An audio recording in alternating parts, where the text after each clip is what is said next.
Yeah. Well, Yeah. sorry, no, three. Yeah, 3.95. So roughly. Yeah. And then another £400 you'll make from the bank from the itself. 100 if for per £100,000 of lending. Yeah.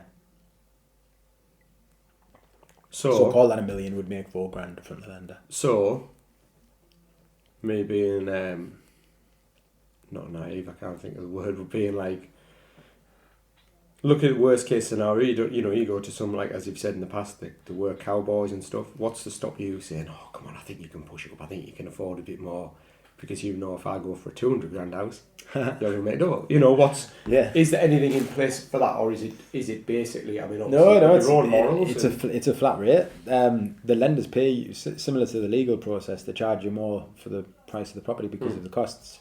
The lenders, I suppose, are making more interest off the bigger loans, so they pay you more. Yeah. So they just pay us regardless. So there used to be, the cowboy days, banks used to say, we'll give you 1% proc fee. So you'd be, as a broker... So proc fee? Procuration fee is that £400, the 0.4%, right. Apologies. That used to be a carrot from the banks, and the BDMs, the business development managers, used to come around and say, we offer a greater proc fee. So you could almost have favouritism in your banks, because why wouldn't you want to make £500 off one bank? It's a business at the end of the day. You've got to think. But it's a level playing field to the point where you wouldn't lose sleep over it if it moved to lenders. So has it changed now? It's more almost identical. Of course, there's things like bridging loans, which is a lot higher risk, but the fees are phenomenal, and the lender gives you a greater cut of that. But it's not like you could choose to do a bridge over a mortgage.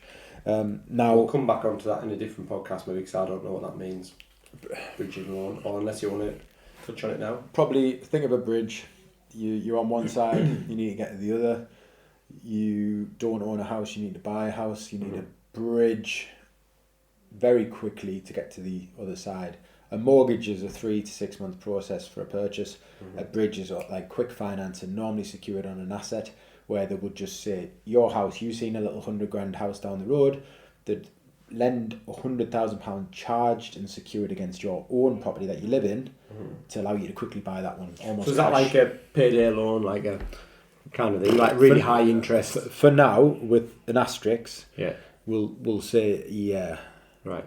It's a quick loan you would repay quickly as well. You wouldn't want to bridge for very long. Yeah. It just bridges the gap until you get a mortgage in place.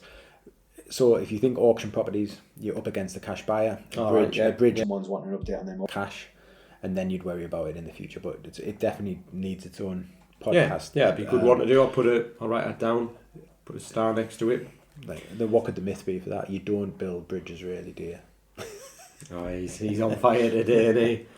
So, right. So you're unique because police, NHS, fire service, military, you don't charge them that 400. No. So you're doing X amount of days, weeks work for nothing there.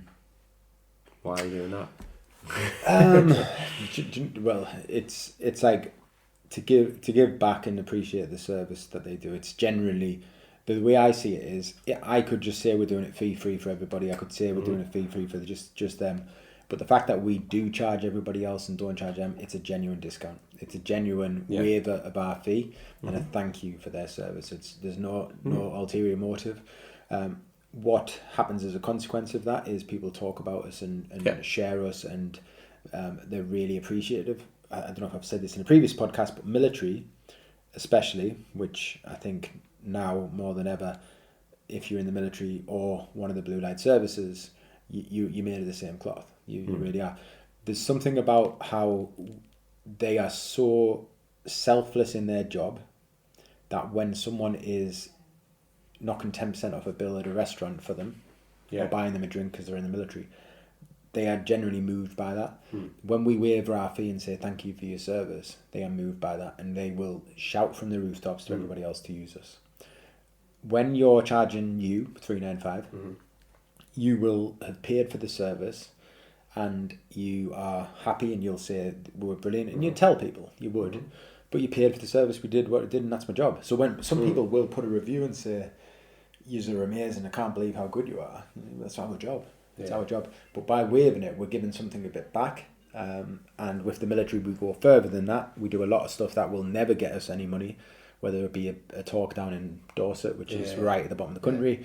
We'll do that once, I think twice a year we go down there and do a brief for the welfare. It's not like you're doing it up here to like Joe Blogs like me who's going to bring in some fees for you. I just selfishly like to keep in touch with the guys in the military. So, Mm. but yeah, it does bring us business. So that 400 quid times that by 100 customers, it's a lot of money. I'd rather have it than not have it. But we're not just doing it as a marketing ploy. We waived the fee originally because it was a thank you for your service. So there's nothing there that's going to sting me. I'm in the military. We've never charged the military, not even for we've got military or veterans who've got 10 buy-to-let properties with us, and we haven't charged them on them either. So we're helping in them my make head, money, that's 10 mortgages. 10 mortgages, 9 of them might be let out to And other you people. would have had $4,000 in fees there. Yeah. And people used to say, well, you should charge on the buy-to-let side because that's an investment, it's a business, and nah. I say I'm quite tight. I would have done it your first mortgage free after that. but even for you, so you buy off us 395, you buy that Yeah. house, yeah? In 2 years' time, your fixed rate ends, you need a remortgage, and we're looking for the best deal. We don't charge you then. You're an existing customer. We charge 395. Now, if you come to us brand new... Say that again, right? So I only come to you... Did you not read our terms of business when we sent you it? No, very probably not. No, no. I just put it in the bin. It was from Chris. I didn't want to read it. So, right. So just get this in my head. This sounds like it's one of those. That was minute 36:12 to be removed by the FCA. No doubt. It's like one of those adverts where like, well, really, you do for this? I'm not meaning it like that because I honestly don't know. So I come to you, I get a mortgage. I get my house, I pay 395. I'm going to say 400 quid just because it's easy for me. So, pay 400 quid. I come back in 5 years and I get you to do all this whole process again. Obviously, ID, you won't need the ID and stuff. You'll still need bank accounts and stuff. So, 5 years would be too late. You've got a 5-year fix. We would contact you 6 months before then. Yeah, but so we'd start the work with you. So that is part of the service that you get is we're going to remind you and say, look, Baz, wow, it's this time has flown by, and here we are. Let's get ready. So a month later, we'll book you in the diary and we'll start the whole process again. Yes, you may need to give us ID. You may need to give us bank statements, pay slips. It depends on the transaction that we're going to do next. But in effect, slightly less than what you've had to do for me the first time, you would think. We know you a lot. Yeah. A lot will change in 5 years, but we know you a lot. So when we're just shopping you, the way I see it, and this is us, other brokers do charge. We are trying to save you money, and that isn't always a case of saving you money. It's just to keep the cost of anything down to a very minimum. So your mortgage needs to move from where it is now. At the end of that 5-year fixed rate, it's going to go on to its variable rate, which is 99 times out of 100 higher than you're paying on your fixed rate. Might not be the case in the future because of how rates have shot up. And in the future they might be lower, we don't know, so it's impossible to call. But we're looking at saving you some money, whether that be getting you the best new deal on that 5-year fixed or 2-year fixed, whatever it'll be when the time comes. Now, also applying our 395 to me defeats the object, so we could charge it again and again. But if you do that every 5 years for a 25-year mortgage, we've allowed you to incur that cost. Bearing in mind we're getting paid again when we do that. So yes, it's not 100 grand. Oh, so you are going to get, so say instead of my 400, if it's 100 grand that I'm on, you're going to make 400 every single time. Well, we're going to get 4% every single time. Yeah, so you are still making a bit of money at least. But if you wanted to then come back to us and go, actually, I'm going to buy a new property, we would charge then. The reason being is because you've got to sell yours, you've got to buy a new one. It's a lot more work, but it could not go through. Whereas your remortgage that you're in will go through. So it's just got that safety net again. Right, so that happens for 5 years. Yeah. Tie in for 2. Yeah. Come back to you. Yeah. Free again. Yeah. 2 years, free again. Yeah. 2 years, free again till it's gone. Yeah. So, how much work is involved, hours-wise, roughly, for a mortgage? Between you picking up the phone to me or meeting me?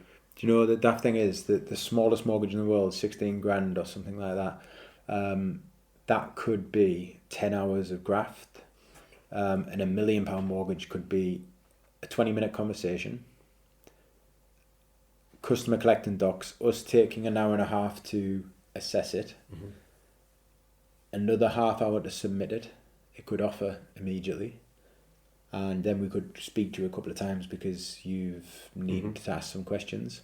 So you could go from 2 hours to earning 4,000 on a £1 million mortgage to it could be 10 hours earning very little on a 16 grand mortgage. So it's kind of relative, and the reason the pay is 0.4% is because it will even out. Okay. But to me, how much work it goes into it, it's your life of being a mortgage advisor. So Chris, good example, when he first started, his experience had to come from me. So even though he day one in the industry didn't know much, I'm lending my expertise. Yeah. So it's all that effort that I've put in, we call it CPD, continual professional development. That's time of me sat with my head in YouTube or with my earphones on or going to meetings like they used to. We go a lot over Newcastle to the Metro Centre. Just Marriott? shopping, just shopping, Nice. Show off. Marriott.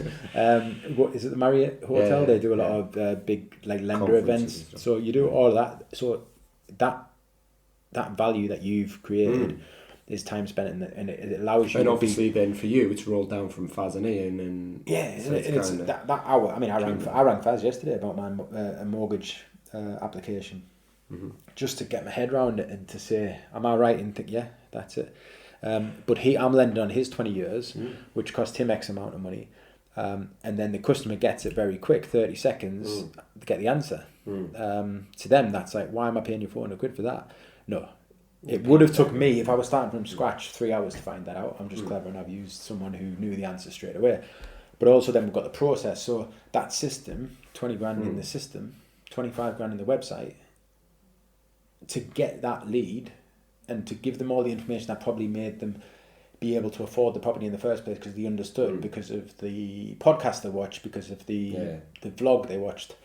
And then the system to how they managed to go through the process and speak to everyone at the right stage, and us contact them in 2 years' time. It's kind of like all that investment in time and money is justified. So it's almost like another little plug for me. So obviously I've got bcreativecompany.co.uk, but I also play in a band. We're in a band. You come to me and you want us to play your wedding. Yeah. And we say, I don't know, well, we're still sort of in negotiation about price, but if we say 800 quid, oof, that's expensive. You're not just paying for that 3, 4, whatever hours on a night, you're paying for all those hours I've put in practice-wise, all those hours everyone else put in practice-wise, all the learning, the instruments, buying the gear and all that. So it could be it's exactly the same as the childcare look after the kids. So it's everything that you're saying there. It's all that experience and everything on that, right? So you're getting all of that.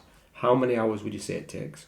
Roughly, so rough mortgage, start to finish for you and your team. So if I had no team, from speaking to a customer, it's going to probably take around about, I think we worked this out at, I think we worked it out at 5 hours per customer. 5 hours per customer, so that is roughly £80 an hour, right? If you think of it as a 395, what's the 400 quid? Yeah. That's roughly £8 an hour. That's to pay for all your staff, your building, whatever systems and all that you have to pay for and all that. So, but if that was just me on my own, 80 quid's pretty decent, isn't it? I'd be happy with that. Yeah, but you're not going to be able to do it, or you're not going to be able to give that customer service that you give now. No. But to me, I just don't see how, first of all, how that can keep you going. Obviously, I know you're getting the £400 per £1,000 roughly. Well, but then as well, like that, how that can keep you going. But it just seems, I don't know. It just but it's like your bills then now. You've got other people, or that you're not even charging that. But your bills to me have gone down because I send you very good value for money. Because they're efficient. So when I first set you a task, knock this review up. Like I remember the FCA made a change to the reviews. Sorry, the financial promotions made a change where you had to put an approved by stamp on. Yeah. You'd done 260 new reviews for us that you had in the bank, and we'd paid for them. But then they asked us to redo them. Now, to me, that would have took me 260 times, however many minutes, to open the file, edit it, click this button, and do that. You seem to press a button and it did them. It like almost did it to them all. Yeah, but that's my expertise. Like it's your expertise. So like you did something very quick that a mortgage advisor starting. But the biggest and also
we do have a value, and what we do is worth it all day, every day. We've never put our fee up. 395. So that's been. Everyone's put the fees up. People are charging for product transfers, which is a quick remortgage for customers, remortgaging, and they're taking advantage of the climate that it is now because it's a very remortgage industry at the moment. We're not now saying to our customers that we said we wouldn't charge again and saying we're going to charge you because we want to, because we want a piece of this pie. But kind of everything else has gone up. You see, you're shopping, everything has gone up, no matter what you say. Yeah. I mean, just so everyone knows, I've not increased my design costs. But like, you know what I mean? Oh, and all seriousness, no, everything has gone up. So why haven't you put yours up? You know, because your cost on your electricity and everything is. I've said it again before, we're like the Grim Reapers, so people come to us, and for the last 10 years we've been shining a light and saving money, and wow, that's cheap, I can afford that, can't believe it. Now it's the other way around, and people are seeing that it can be a lot more expensive than they thought, so they're coming away deflated from the conversation, then slapping that fee and then telling them actually, because they contacted us last month, but we've put our fee up. And to me, I mean, I could argue this, that we do have a value. I was in La Manga 10 years ago when I first started, and I was ridiculed by another mortgage advisor who was based in London, that he said his fee was 995. Why am I charging 395? That's ridiculous, like too cheap. Almost devaluing his service by undercutting him. Yeah. And his average mortgage is going to be bigger than mine because he's in London. So he's getting paid more profit and charging a bigger fee. But he had the right to do that because he could almost limit his client bank, you know. Accountants are very good at it. So they will charge £2,000 for their new clients. A new accountant starting out will charge maybe $500 until they've got the book. And you would, if you got too busy, you would have to think, right, this is my secondary income. I'm now going to have to decide to either eat into very valuable family time or reduce my hours at work down to 4, and therefore I'm needing to put my cost up to cover that. For us, it's about the more expansion we can put in the team, the more customers we can do, and with volume brings customers, with volume brings reputation and referrals, because it's very much word of mouth. So by doing a good job and concentrating on just that and ignoring pricing strategies, we're just going to get more customers and therefore more business. More, because there are. So you're relying on your what did you call it, proc, rather than your fee. Yeah, the advice fee is important because we get it when we've done our job. You could call it an incentive to do the job, to get paid. Well, it is, but it's like anything, isn't it? But it's just the price. I mean, Martin Lewis, again, he's all for mortgage brokers, and if they charge a fee, charge a fee. We're upfront about it. We have to be. We've got to tell you the first thing that comes out of our mouth. It's annoying because we have to tell you straight away. But everyone should be telling you straight away because that's fair across the industry. But no, everyone wants to get to it. I've seen a house, I'm not bothered about it. But you have to say it, because if it comes down later on the line and they you didn't know you charged a fee, or you don't. It's the last thing I would ever want. I hate that when you get stung with something at the end. I want to know exactly what it is. I'd rather take the hit then and think, oh, but it's going to cost this much. I'd rather that. Do you know what we get a lot is the guys in the military at the end when they complete and they get the keys, they ring Laura up, and they'll say, so how do we pay your fee? And you're like, well, you've signed 3 terms of businesses, you've done this, you've done that, sent you a million emails to say we're not charging you a fee, and the company's called Fee-Free Military Mortgage Advice, and they still just don't get that we don't charge a fee. But those companies that don't charge a fee ever, I'd say it's because of volume and they've just made that business decision. Would we ever go that way in the future? No. I think you've got to have some worth, haven't you? You've got to. Yeah, I mean, I think you're going to see mortgage advisors increasing their fees, and we're going to stay where we are. Are you planning on? We're not going to start charging the military. We're not going to. Yeah. We've gone the opposite way. We're now expanding the military fee-free offering to the services. Yeah. We have launched a service called buy-to-let mortgage advice. I think is it landlord mortgage advice? Yes. So it's for the landlords that need buy-to-let properties. Yeah, landlord. We don't do that for free. That it's not all about just kind of using the fee-free as a marketing tool. The fee-free is just a genuine thank you for the service. I mean, there's plenty of other industries like prison service teachers. You could thank them all, couldn't you? But we've got to be. Do you think eventually you will expand it or not? I think at the moment we're at capacity because it's not just about creating these services and getting them out there. It's the recognition of the brand. It's pointless diluting it to the point of like the Fee-Free Police brand is probably the slowest taker because it's hard to put.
We were wanting to get the word out to the right people, and that's quite hard. If I then had teachers, and then I had oil rig workers, then I had all these other different brands, which is industries. They pick up on anything. They pick up on the striking, teachers striking. Why should you? Yeah, I know what you mean. So it's kind of like let's concentrate on the blue light services, and it's a lot harder than you'd think to tell people that we're free. It just we've already. But it must bring some kind of. Not mistrust, what would you call it? No such thing as a free lunch kind of. Yeah, but there's people like. We've got an Instagram page for each of them and a Facebook page, and on Instagram we get, is this legit? We've just copied and pasted the response, saying we've actually got a bank of reviews that you've done. Yeah, we've now segregated them into, so even before we offered that NHS fee-free service, we were charging the NHS. We still got reviews off the folk that were in NHS and probably mentioned it. We took such a stressful job, took all the way away. We were charging them and they're still giving us a review. What we've done is got their permission and rebranded that as NHS so that we can let them know that there's people in the NHS talking about us. Yeah. So it's definitely like a tool to use to say, look, here's proof in the pudding. But you can always say as well that is it FCA, whatever validation you've got, you can always say that as well. It's not like you're some dodgy plumber or builder, as you like to always refer to in the podcast. You know what I mean? It's always, you can always prove that you are proper. Yeah.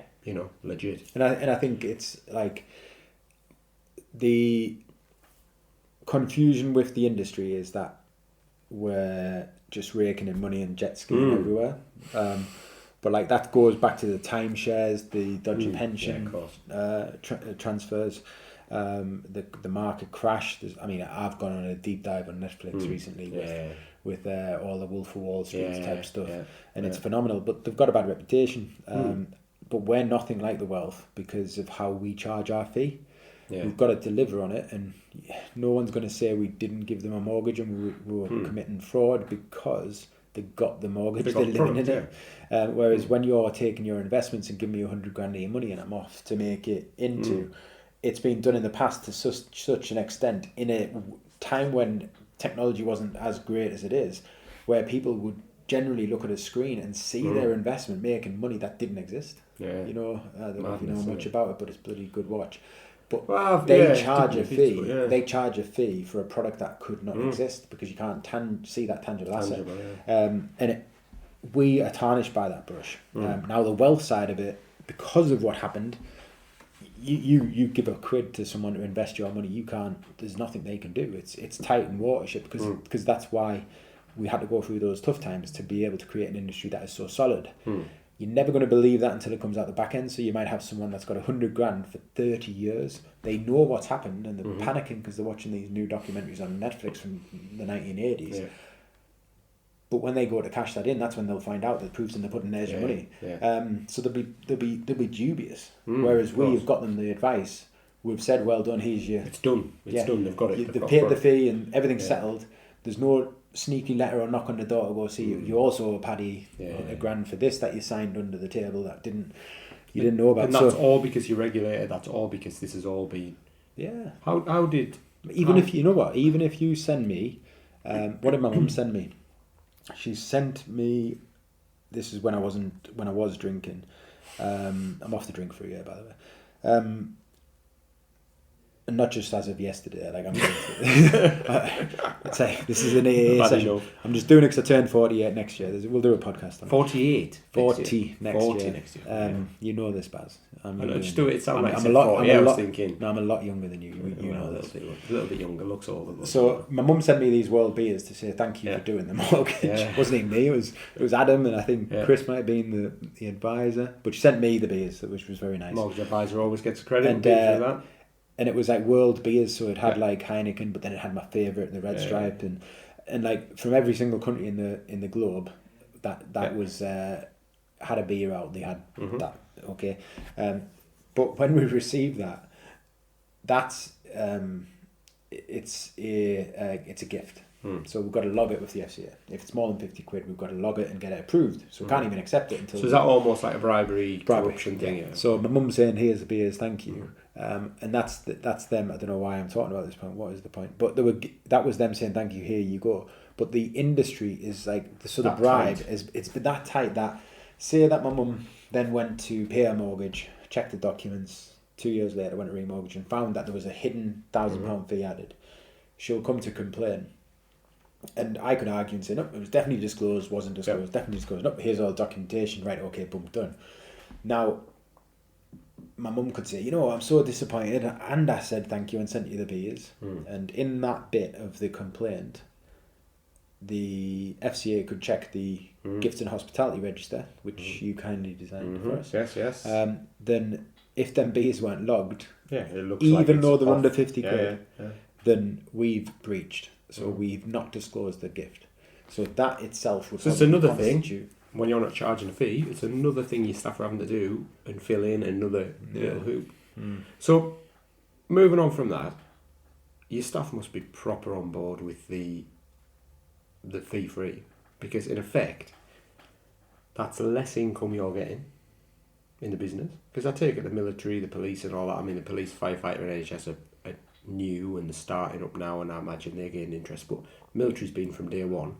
Must be a lot of your client bank that aren't paying you the fee. So that's $395 less coming in per one of those, which is less. Probably half because of, if you can imagine, the main attraction to us was the military at first, and then even the military pass on to other people, and the military as a like unwritten rule, their friendship circles are either other military or like-minded, and then they would also talk about that. So now that we do the fee free, they'll talk to in the NHS. So if we've got a customer, I'll name drop him, Ali Welsh, a good lad from Scotland, spent some time in Santorini with them.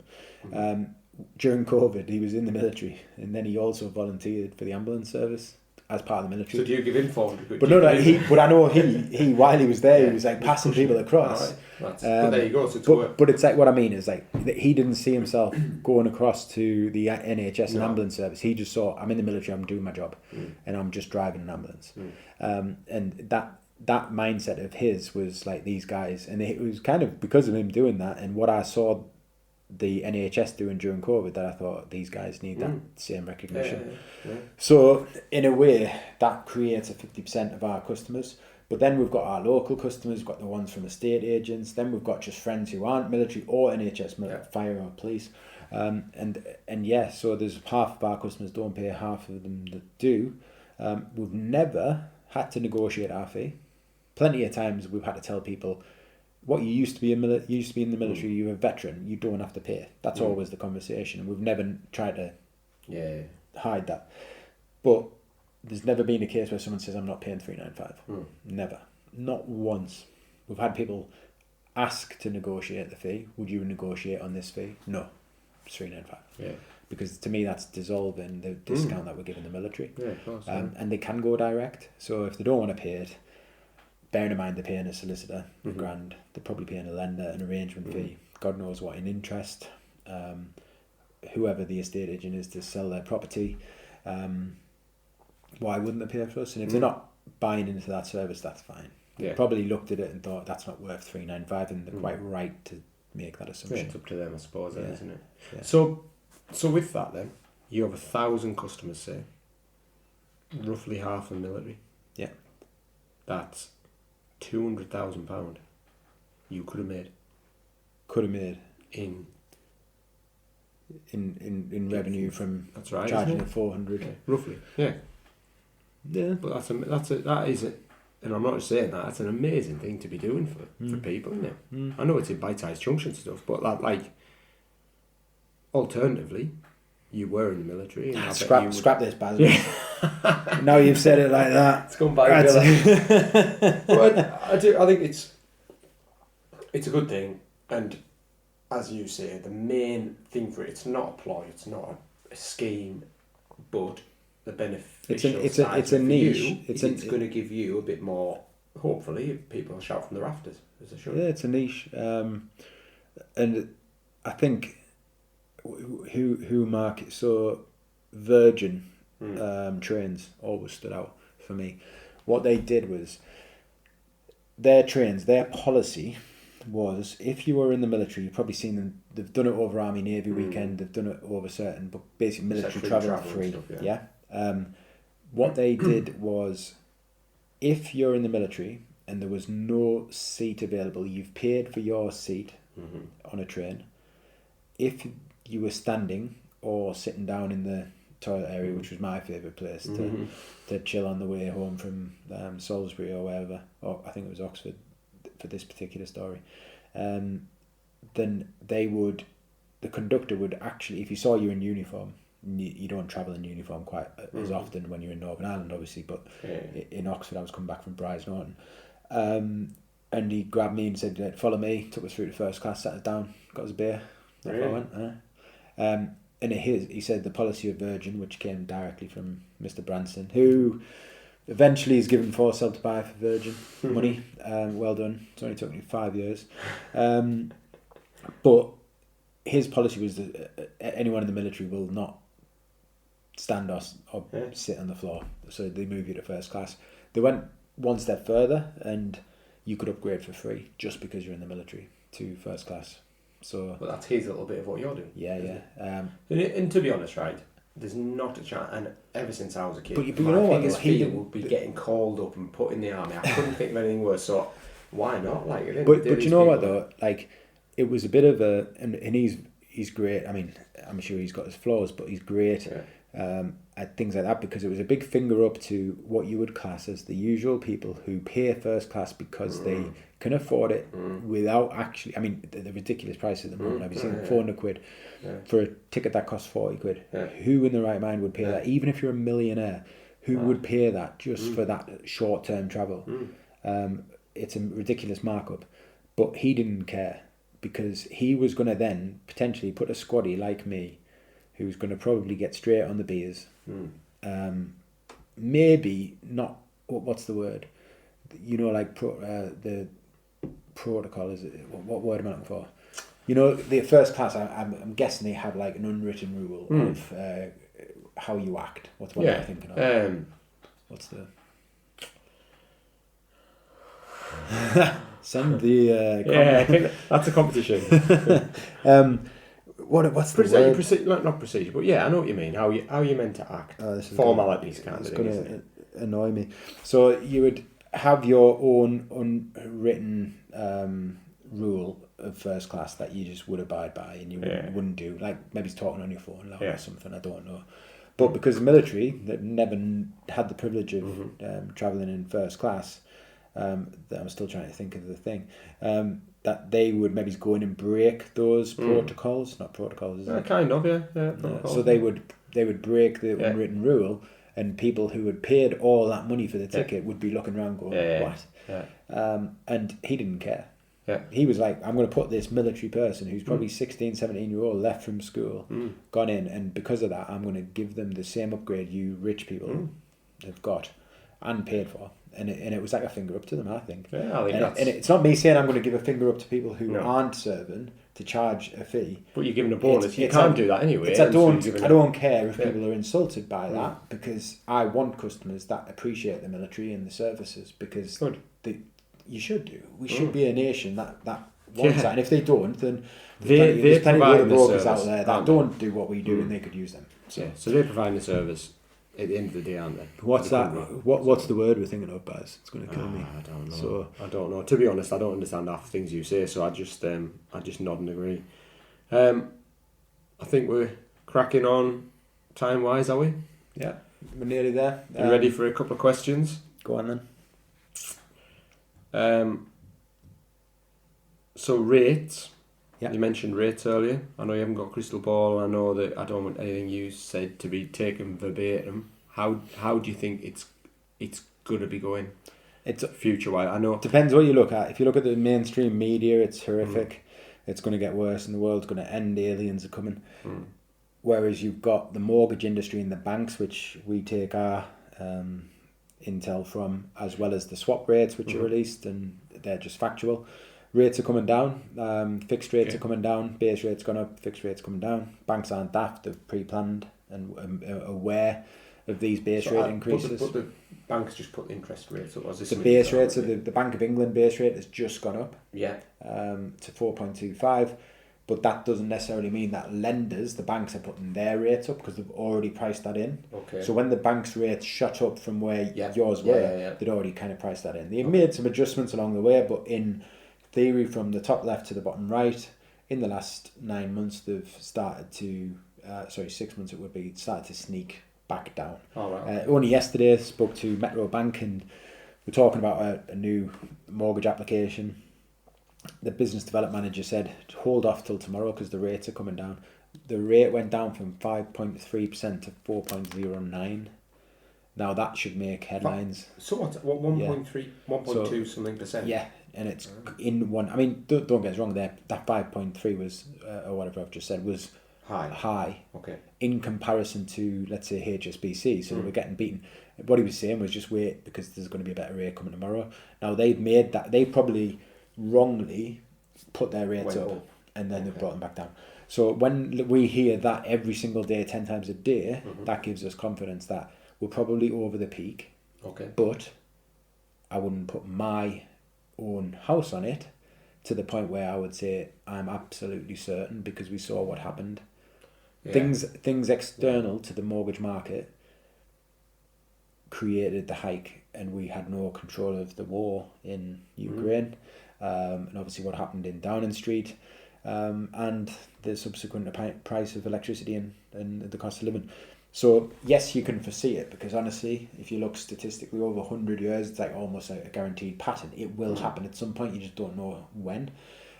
So to me, we are over this peak because the data suggests so. The banks are talking positive. The only people who's putting the fear in people is the media. Similar today. First day of the Easter holidays for some. And straight away down Heathrow, showing how busy it is. Of course it's busy. It's the Easter holidays. And it's like, it's putting the fear in because my wife's going to Amsterdam tomorrow, flying from Teesside. Yeah. She'll put on the news and be like, well, we don't watch the news in our house anymore. But she'll look at it and be like, oh, and it's just another trigger. Yeah, it's like, what are we going to write bad about today? As if it's not stressful enough. I know. It's just sad because the people with mortgages, I put a post on Facebook the other day, and people with mortgages just need to reach out and get educated for free. Speak to people like us, waste our time, waste our money, whatever you want to call it. Speak to us and we'll sleep at night, you'll sleep at night, because we'll tell you as it is and we'll look at your case and we'll tell you what you can do. We're not just doing it to make money off you, because hopefully you'll go and sleep at night for the next 6 months thinking that's okay, I don't need to rush this mortgage through because I've got time, I don't need to panic buy. And in 6 months they'll come back to us and appreciate it, and then at that point we will make money. It's that fear of missing out though, isn't it? Yeah. Everyone's got it. You know, you'll do whatever you can to make sure you don't miss out on a good deal. But I could. It's hard, we could be rolling in it if we just put the panic in people and shared everything Sky News put on. Because people would come flooding to us because I'm panicking about my remortgage, but that's not what we're about. And do you know what? The mortgage industry has reacted well to this because not many people, probably because of Martin Lewis. Right. Not many people have took advantage of it and try to put the G-heavers up people. Martin Lewis is he's never said do not panic. He said speak to us. Just get proper advice. And that is good because everyone I've spoken to in the industry has been like us, where we've been a therapist and you don't earn money given therapy. But we're seeing now we've probably had more new inquiries than we've ever had, probably because of the brilliant website we've created and the system we've got and all the social media stuff we're doing. But people are remembering and coming back to us that in October, when we did those midnight appointments and we did them back to back 15 minutes, we literally did, that we were there for them and we didn't. Go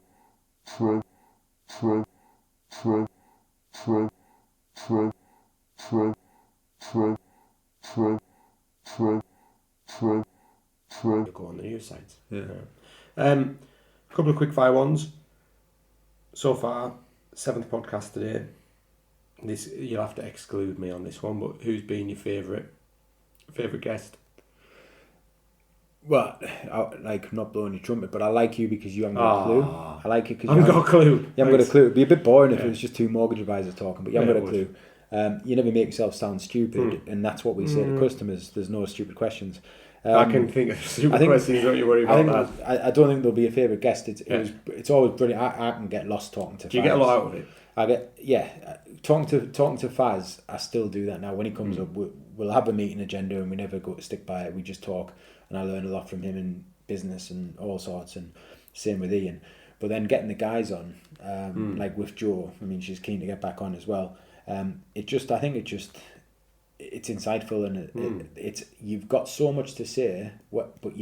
If I said knock up a poster, let's do an advert and bring in more people for protection, then it would look pants and it would sound crap. But stick her on the mic and get you.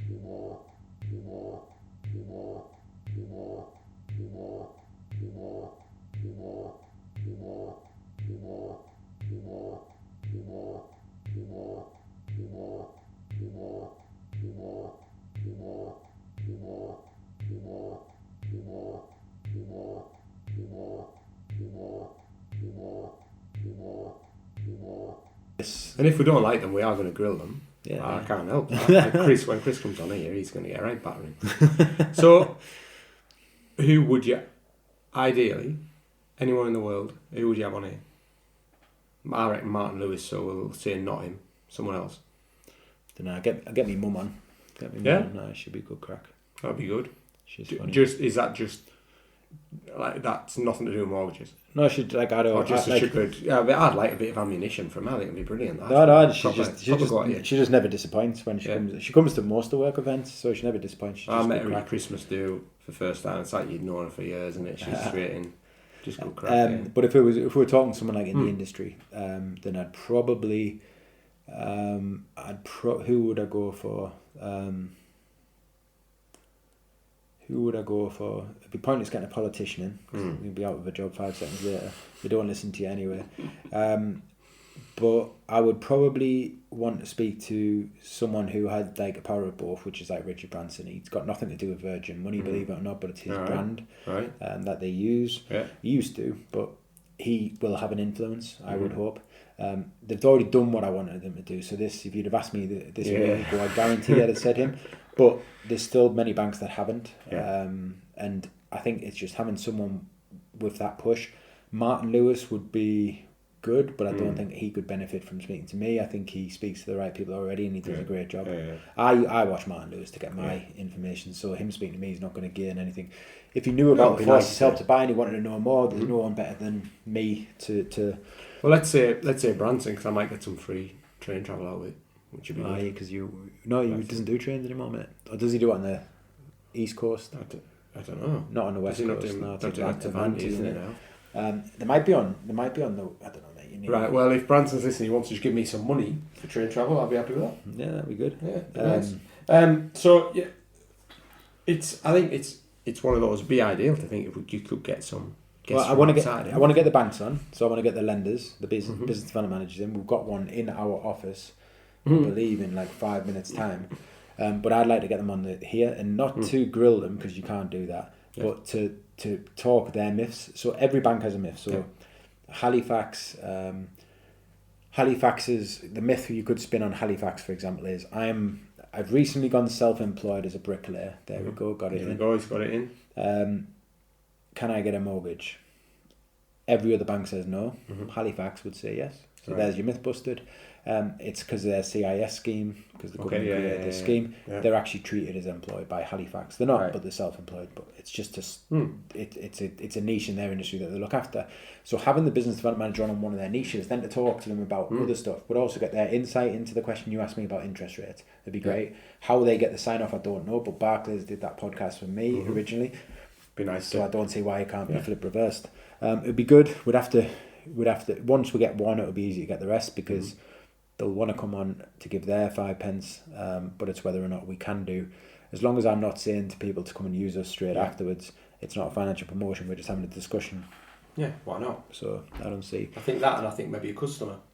Quite good to get a customer. Yeah. Good. No, I think we've covered a lot there, haven't we? Really, I think. No. A few notes so the myth, wrote down. What was the myth? Was all you want is people's money. All we want is your money. It definitely couldn't exist without it. We're not a charity. No. But the reality is the service comes first, and the byproduct of that is a lot more money, because you get more customers, as you've seen. We're missing out on 200 grand over there, because we have got 1,000 customers. By the way, Barry didn't just pluck that number out. We've got 1,000 customers. It is more, but 1,000's a good round number. If half of those haven't charged the fee, that's how much we've missed out on. Someone will get in touch and say that my maths is totally wrong. It's something like 4 grand rather than. Well, because you're using the 400 and it's 395 times 1,000, then it's 395 grand. But it's half of that. Who cares? 200, roughly 200 grand, isn't it? Well, no, we like to be exact. Listen, we like to be exact here. In your main job, you couldn't just rule out a millimetre, could you? No. There you go. Shut up then. I thought so. Yeah. So, like always, we don't know what next week's myth is. We'll certainly have one. It is the holidays, but me and Baz will use it as an excuse. I'll come and kidnap him from chaos of if anyone's wanting to get on, customer or whatever, give us a shout. Customer, do a Zoom one with you. Stephen Bartlett. Get Stephen Bartlett. So you can have a look at our system as well. He likes his socialness. Yeah, that'll be good, wouldn't it? Nice little Dragon's Den tie-in. I'll have to get on the bandwagon with that. I'll have to invent something. Yeah, it's my next thing. Yeah, cool. Great. No, it's good that. Hey, actually, I have been nominated for an award. Right, something to do with the military. We have. I have been nominated for an award. Something for the military, and then something for the military. I did. You know what? They emailed Adam. Adam had put in because award you don't just get like spotted because they're walking behind you in the street. Adam had kind of like written to them because he knew the awards were coming about, and it's a new thing run by the Stadium of Light in the Sunderland Foundation. Beautiful. Best team in the land if anyone's in any doubt. And they've said we've been nominated for like a category. I think it's like a transitional thing. So annoyingly. I take it. Annoyingly, but good for me. It's like an award for me as opposed to the company. Right. I believe. Alright. But I've asked them for a table. And I'll be brilliant Baz along if he wants to. I'd love to come. Yeah. Anything in Sunderland's brilliant. It's right on my street. I think we've got a table of 10. Is that right? It sounds like I'll find 9 friends. It's alright. You have to come. But yeah, I just thought that was quite a nice thing to mention. It was nice to get in my inbox something positive for a change. We'll put it on the website, so if anyone's wanting to have a look and read about it, it'd be quite a good thing to put on, I think. Or on your socials, what do you think? I think so. I mean, like I say, it hit my inbox when I was really busy, and I was like, "Oh, that's such good news! I haven't had my time to dip my head into it." They're going to get back to us anyway. Someone was on leave because we said we would have a table of 10, I think. So I'll have like my mother and that there, and the wife. But I haven't really. She's coming to everything, man, isn't she? She'd kill us if I didn't invite her. But it's a chance to get black tie on, and I think we go earlier because there's an event on during the day. It's for veterans. It's for all the positive sides of the military to raise awareness, and I think Sunderland have always been good with that. I know they have. Yeah, I know they've always done the tickets for the squaddies and stuff. Yeah. So brilliant. But yeah, cool. Well done. So we'll wrap that up. That was episode 7. We've busted the myth, and we'll look forward to speaking to you hopefully with a guest next week. Yeah. Till then, see you later. Insert jingle. There will be a jingle. I will get a jingle sorted. You heard I've got my best men on episode 7. Baz said there'd be a jingle for episode 8. We'll try my best. Yeah, by the time it comes out, it will be. It only just reflects on his company, Be Creative Cumbria. We don't do jingles. We do. I've done a nice logo for you. That's the main thing. You're boring as now, Baz. Yeah. See ya.